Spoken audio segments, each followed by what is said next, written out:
world will always be full of conflict, no matter where you stand in a social or economic hierarchy.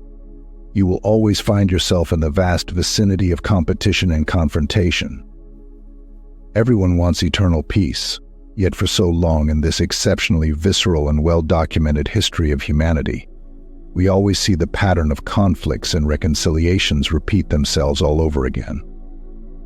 They can never seem to achieve that permanent state of eternal serenity because it doesn't exist and never will exist, as human beings of every generation will always have their selfish agendas to pursue, develop, and protect. As always, not everyone will be on board and want to manifest the same visions, as some will view them as necessary revolutions or inevitable salvation, while others will view them as unnecessary disruptions and imminent threats. We are all bound to engage in conflict and make enemies along the way, one way or another, at every point in our lives. The ones who desperately and continuously reject them are the ones who will eventually lose, as your eager and impulsive avoidance of confrontation translates to your lack of confidence and substance in your self-assertion. Those people who ignorantly condemn and despise all forms of conflict are secretly disguising their pathological fear of them behind the cover of false warmth, but they will jump into one passionately and wholeheartedly on the winning side of the table at every opportunity they can. They are pretentious cowards and devious bandwagoners. Now, all of this doesn't mean that you should constantly go out and about on the streets needlessly and pointlessly looking for enemies and confrontations. Not keep it sane and constitutional. You're not an utter imbecile who unnecessarily looks for trouble, resulting in getting caught up in trouble as a consequence. You also have to know which conflict is worth your time, energy, and resources to engage in. Only engage in those conflicts that are necessary and can benefit you in the long term. Contrary to the shallow and angsty perspectives that having enemies will only bring you endless misery, it can become a clarifying blessing in disguise to have them. Let me explain. Enemies can give you a sense of purpose and direction. This is the most important one. Enemies can viscerally expose your weaknesses and vividly showcase the type of person you don't want to be. Through that clarity, you can develop plans for improvements, values to live by, and establishments or ventures to pursue. Their main purpose, whether personal or not, is to completely shut down your momentum towards achieving your goals and objectives, making you shift your focus towards entertaining them. This results in inadvertently losing grip or diverting away from your plans and taking you off center from your emotional tranquility. Discovering and poking at your insecurities is their method to try to get you to make mistakes and suffer the consequences.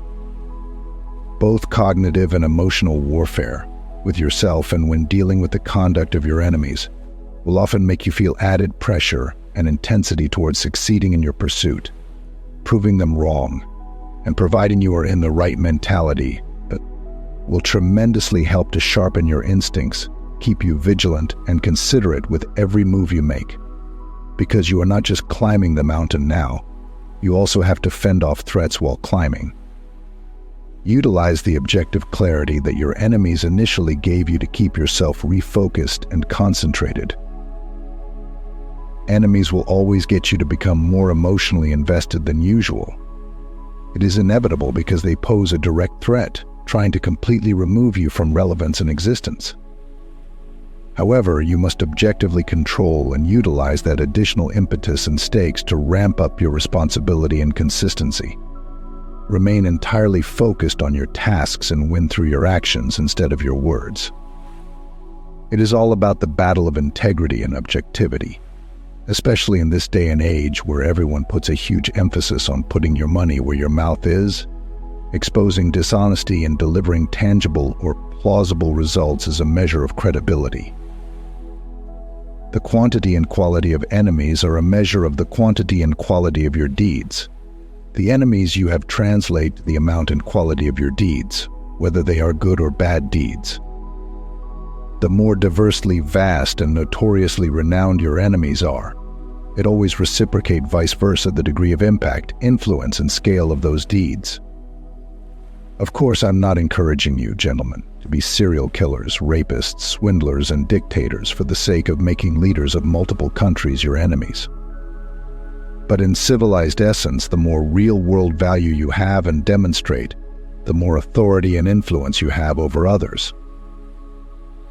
The more people will want to either join you, support you, benefit from you, or destroy you. Having more friends and associates will automatically give you more enemies. As I've said before, not everyone will be on board with what you stand for, preach, build, sell, and demonstrate. It is an absolute law, and those further networks of connections that your friends and associates have will eventually be introduced to you. Not all of them will be fond of you and what you are saying and doing, and their antagonistic perspective of you will spread among their associates whom you haven't known yet, thus indirectly making yourself even more enemies. Having valuable friends will consequentially give you dedicated enemies. The same thing, having more volunteers and worshippers will also bring you condemnations and debilitations. So don't be discouraged when you have people who wish you to be dead, because there will also be people who would die for you through your impactful leadership and contributions. You are someone with valuable qualities that a lot of people aspire to become. Human beings will not offensively or defensively react when the circumstances surrounding them do not pose an imminent threat to their autonomy, livelihood, and ego investments. The more threats you pose to them, regardless if it is intentional or unintentional, the more they will try to stop you from doing what you're doing. So don't be ignorantly naive, defenseless, or easily seduced and caught up in the moment when people flock to you as you become more valuable as a person. Most people will try to put their best face on and lower their self-worth excessively just to desperately get connected with more people. And that leaves you nakedly exposed, closed, or becomes easy targets to devious mischiefs. Having enemies will allow you to develop the ability to distinguish between friends and foes. We all often enter a social interaction and bond with open arms because we do not like to make situations uncomfortable for the other parties. We often like to think that everyone is a peaceful individual who just wants to get their social needs fulfilled like the rest of us. Harmony and good times, right? No one is a possible threat, right?